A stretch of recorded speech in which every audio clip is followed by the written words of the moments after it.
The car dealership was having an unusually slow morning that day. However, the sales room employees have long gotten used to this phenomenon and weren't concerned about it in the least.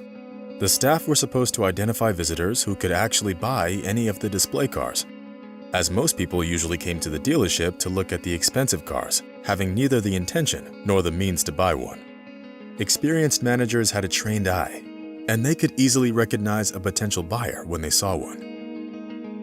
Therefore, when the dealership doors opened, and a hunched-over elderly man with a small canvas bag came in, the sales managers immediately lost interest. This man definitely wasn't there to buy a car. He probably got confused, thinking it was a supermarket or something. However, they were surprised to see the old man's strange behavior. He went to the front desk and asked the receptionist to keep an eye on his bag, which he casually put on the floor. Then, shuffling his worn-out shoes on the glossy floor of the dealership, the old man began to carefully examine the cars parked in the exhibition hall. He was dressed in a shabby cowboy shirt, worn over a plaid shirt, loose-fitting pants, and an old hat with a sagging brim that made his look rather undermining. All this time, the sales managers watched the strange visitor, not even trying to hide their malicious smiles. They were sure that the old man was poor and probably out of his mind, and only came in to admire the expensive cars. The old man meticulously examined one car after another, until finally he settled on the most expensive one. "What is the engine capacity of this beauty, and its clearance? And can I look at the interior?" the old man asked in a quiet, hoarse voice. One of the most experienced managers, who was already sick of watching the old man, came up to him and explained in a haughty voice that the price of the car had increased and that it was actually reserved for someone else. "But why is that? There's a price tag on the car. Doesn't it mean that the car is for sale?" the old man objected, feeling the snide look of the senior manager. "Mister, I don't know your name. You see, another person has decided to buy this car. Moreover, the price of this car increased due to an increase in the cost of the imported parts. Anyway, I think you should try the used car rental service. I'm sure they will find something more suitable for your age and financial condition." This phrase instantly triggered a burst of laughter among the dealership staff, who were enjoying the show. Only Chris, a young manager who had recently started the job, wasn't laughing. He felt sorry for the old man, who looked like a poor lamb surrounded by a flock of evil hyenas. Unable to tolerate the senior manager's contempt for the elderly person, Chris stepped closer and suggested quietly, "Mr. Brown, can the man see the car after all? He's still our client, isn't he?" The senior manager responded by quietly gritting his teeth and looking at Chris with such hostility that Chris felt completely out of place and simply walked away. Meanwhile, the old man kept standing there quietly, patiently waiting for the manager to open the door so he could access the quality of the interior and the dashboard. However, Mr. Brown called security instead, who then escorted the strange buyer to the exit, waving his baton. "I think you'd better leave.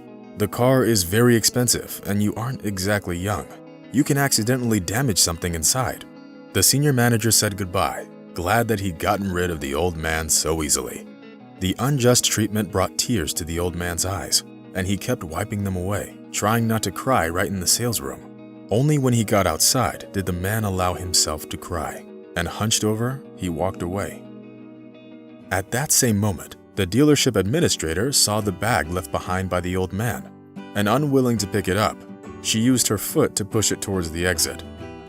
The other employees laughed when they saw it, appreciating a good joke. The fun was again interrupted by the young manager Chris, who silently took the bag and went outside, feeling the mocking glances of his colleagues on his back. Fortunately, the elderly man didn't get far. When Chris caught up to the old man, he touched his shoulder and handed over the bag. Then, looking down in embarrassment, Chris apologized for the behavior of his colleagues, who mistook his unkempt clothes for a sign that he was a homeless person.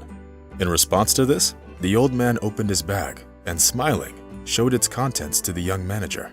Inside the bag were many bundles of $100 bills strapped with elastic bands. Chris was intrigued and looked questioningly at the old man. Enjoying the effect, the old man coughed and, closing his bag, began his story. As it turned out, his name was Robert Jones. The old man, with an impressive amount of money in his bag, had been collecting bottles and cardboard, which he then brought to recycling centers. Mr. Jones scrupulously saved up all the money he earned because he wanted to buy a car, which his wife, Catherine, had been dreaming of for a while. The fact was that his wife had been fighting cancer for several years and seemed to be losing the fight. In order to pay for her chemotherapy, they had to sell their home and move into a trailer. Realizing that the treatment didn't work, Mr. Jones decided to fulfill his wife's cherished dream and buy her a car. Unfortunately, by the time the old man was able to save up enough money, the price of the car had increased. Now he didn't have enough to buy the car he wanted. When Chris found out how much money Mr. Jones was short of, he got to thinking. Chris knew that the car dealership could hardly afford such a discount. After escorting the old man home, Chris went back to work. He was tormented by the thought of the old man and his wife's dream. Thus, later that evening, he found himself at Mr. Jones's door holding a bundle in his hands. "Here is the entire amount you're short of. Buy your wife that car," said the manager. And handing the old man a bundle of bills wrapped in cellophane, he went away before he could see the old man tear up. The next day, Mr. Jones came back to the dealership. The employees of the sales room were dumbfounded when they saw the old man.